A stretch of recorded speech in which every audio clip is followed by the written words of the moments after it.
Скорпионы, приветствую вас. Меня зовут Ева Лехцер, вы на моем канале, и сегодня смотрим ваш второй прогноз на январь 2025 года. Мы оцениваем, какие события у вас наиболее вероятно отыграются, на что стоит сделать акцент и в целом, как будет разворачиваться череда событий. Перед тем, как приступим, напоминаю, что всем тем, кто по каким-то причинам пропустил какие-то важные для вас расклады, во-первых, ссылку я всегда оставляю в первом закрепленном для вас комментарии, то есть это тот инфобокс, где вы можете найти актуальную для вас информацию. Ну и, конечно же, во вкладке «Сообщество». Там я всегда дублирую ссылки на те расклады, которые вы могли пропустить. Итак, мы с вами приступим. Что же вам приготовит январь? Основные энергии, работа, финансы, здоровье, личная жизнь и рекомендации от карт. Итак, основные энергии этого месяца. Десятка жезлов. Могу сказать так, с корабля на бал или сложно. Почему сложно? Потому что здесь по королеве мечей, во-первых, очень много структурных вопросов, которые нужно решать, будь то там рабочие проекты или какие-то ситуации с госструктурами, где-то что-то заполнить, где-то что-то подписать, где-то там перевыпустить, обновить документы, потому что очень много бюрократической или юридической волокиты. Ну и, конечно же, в целом кто-то, знаете, может сложно отходить от праздников, то есть сложно будет влиться в новый ритм, в структуру и начинать по-новому, так сказать, ваш год. Но сам по себе вот эта вот связка арканов, дуада, десятка жезлов и королева мечей у нас указывают на сложные или напряженные взаимоотношения женщины воздушной стихии, весы, близнецы или водолей. И вашу ситуацию, так сказать, или подвесить этот вопрос, или каким-то образом мягко из него выйти без потерь. И если мы посмотрим с вами, проанализируем вопросы работы, то четверка монет – это позиция не только удержать то, что вы имеете, сохранить и приумножить. Это основной посыл на январь. Поскольку карта у нас многогранна, и мы будем ее рассматривать для каждого из вас, потому что кто-то работает, кто-то нет, и нам нужно раскрыть все грани данного аркана. Смотрим ситуацию в первую очередь для тех, кто на данном этапе у нас по ряду причин не может работать. То есть мама в декрете или непосредственно это могут быть у нас неработающие студенты, пенсионеры или те, кто там досматривает, или старших людей, или людей с инвалидностью, то тут жезлов в связке с четверкой монет для вас это не новый источник дохода или заработка. Это для вас как новая субсидия, дотация, какая-то выплата, которая вам положена, за которую вы, так сказать, эту возможность ухватитесь руками и ногами. Потому что, конечно же, вам это позволит облегчить ваш быт, улучшить финансовое положение. Это не про новые заработки. Максимум, что здесь может быть в качестве исключения, это появление пассивного источника дохода. К примеру, вдруг вы там начали сдавать ваш гараж там в аренду, может быть, ваш автомобиль, или если у вас там есть земли, то как пай сдавать в аренду агрономам, фермерам, да, и как следствие получать от этого какие-то дивиденды, какие-то бонусы. То есть не имеет значения, что это, но здесь это как дополнительная пассивная копейка. И если вы у нас являетесь соискателем, то четверка монет и тройка жезлов говорят о том, что, к сожалению, будете в поисках. Почему? Потому что для вас здесь ситуация неизменна, нет вопросов трудоустройства. И десятка жезлов говорит о том, что сложно будет найти. Тем более одну колоду десятка мечей подтверждает о том, что здесь пока нет для вас завершенной ситуации подписания трудового договора.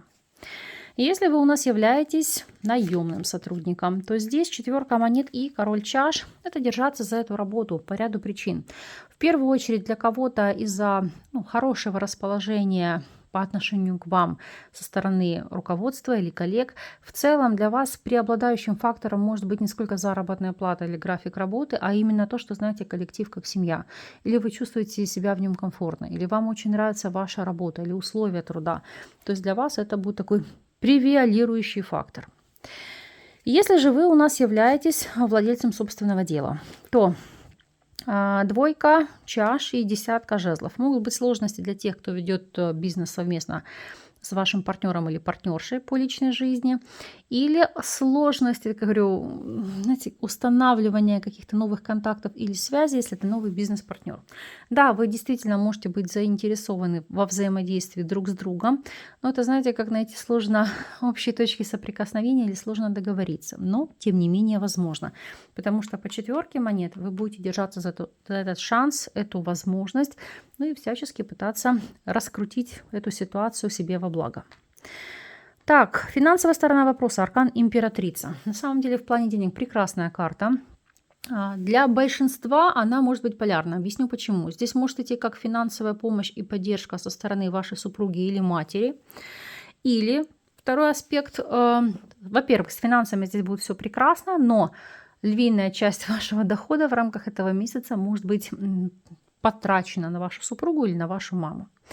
Еще, сам по себе аркан Императрица зачастую говорит, что это трата на какие-то внешние преображения, будь то смена имиджа, там, прическа, обновление гардероба или какие-то манипуляции, там, не знаю, пластика, инъекции красоты, вне зависимости от того, мужчина вы или женщина.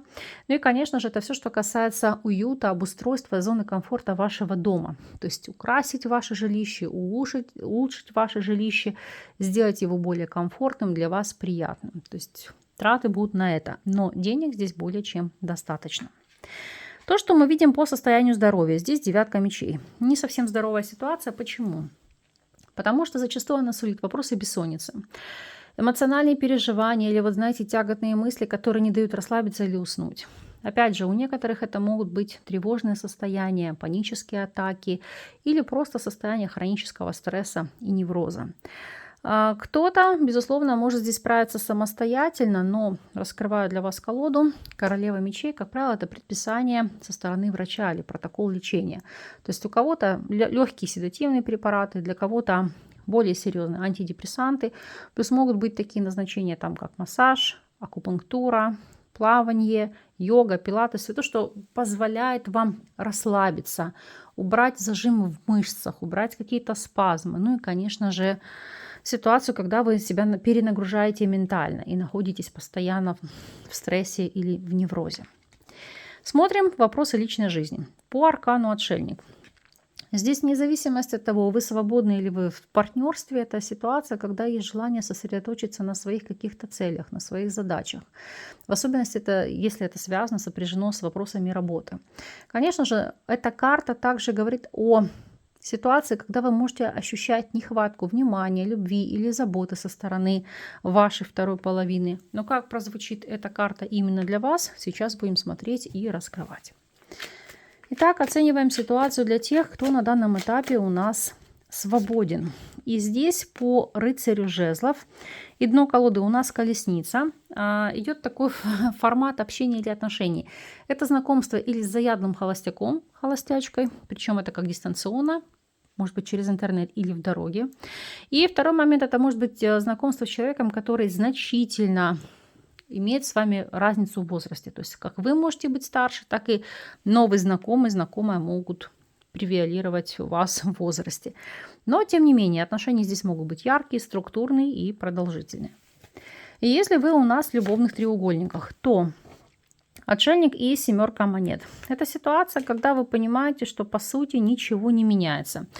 Вы хоть и даете как шанс на перемену или изменение этой ситуации, но понимаете, что все тщетно. Поэтому после длительных раздумий можете для себя принять решение завершать эту ситуацию, потому что ощущаете себя одинокими. Или не ощущаете здесь какой-то радости, полноты жизни. Поэтому есть желание и стремление выйти из этого союза. Если вы в стабильных связях, Отшельник и Башня. Итак, для кого-то действительно может отыграться как разрыв взаимоотношений или ситуация отдаления. Почему?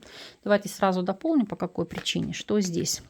Ну, 6 жезлов. Допустим, кто-то может быть, допустим, в отъезде по работе, по учебе или по ряду каких-то других причин. И вы, как следствие, можете ощущать, что дистанция не совсем позитивно влияет на ваш союз, на ваши отношения. Далее, Отшельник и Башня. Это ситуация, когда Кому-то придется ухаживать за возрастными или пожилыми родственниками, поэтому человек может отсутствовать. Это также, ну не то чтобы вас отдаляет, но меньше времени и внимания вы будете уделять друг другу. Ну а в целом отшельник, башня и шестерка жезлов, если смотреть в позитивном контексте, это как цели или желания найти свое жилье или приобрести свое жилье, строить свое жилье там, где вы будете ощущать зону комфорта, свободу и, знаете, как триумф какой-то вашей вот одной из жизненных целей, реализации мечты, потому что шестерка жезлов — это карта победы, то есть достичь чего-то. Отшельник в связке с башней, он имеет, знаете, как построить дом, в котором или вы будете жить до старости, или, возможно, обрести таковую недвижимость. Опять же, это может идти или создание, так говорю, семейного гнезда, семейной реликвии, или приобретение старинного дома, или может в таком очень, как говорю, элитном старом районе, да, где недвижимость просто на вес золота, то есть может быть и в таковом ключе.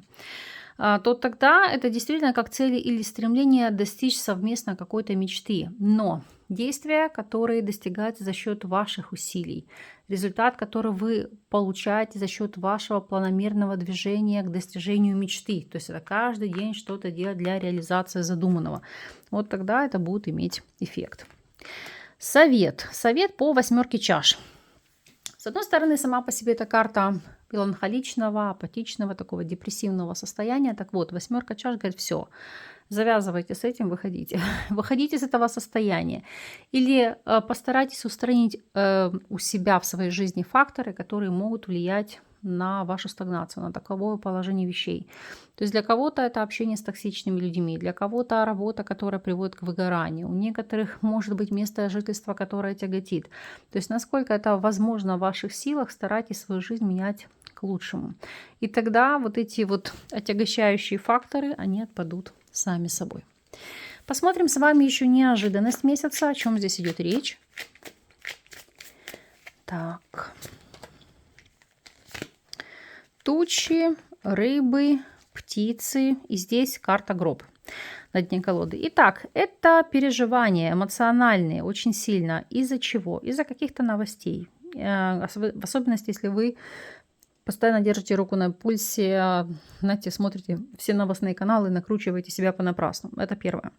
Второе. Это ситуация, когда вы понимаете, чтобы выйти из эмоционального застоя, на это указывают карты, нужно не просто кому-то прислушиваться, но уметь фильтровать информацию и закрыть от себя все то, что, как говорю, отягощает вашу жизнь, потому что нужно это убрать. И тогда в вашей жизни засветит солнце. То есть, если работа совсем в тягость, ну, вы же не дерево, понимаете? Это же не то, что вас посадили и нельзя пересаживать. Даже и то деревья пересаживают, понимаете? То есть, а вы почему тогда к этому месту приросли? Ищите альтернативу, ищите какие-то новые возможности, и ваша жизнь заиграет новыми красками. Поэтому вот такие здесь рекомендации от карт, такова информация. Я от вас жду обратной связи по прошествии периода. Не забудьте черкнуть пару строк. Для вас в любом случае я все закрою в положительном, в позитивном ключе. А вы, пожалуйста, по прошествии периода напишите, как отыгралась, отозвалась информация, ну и какие, конечно же, перемены произошли.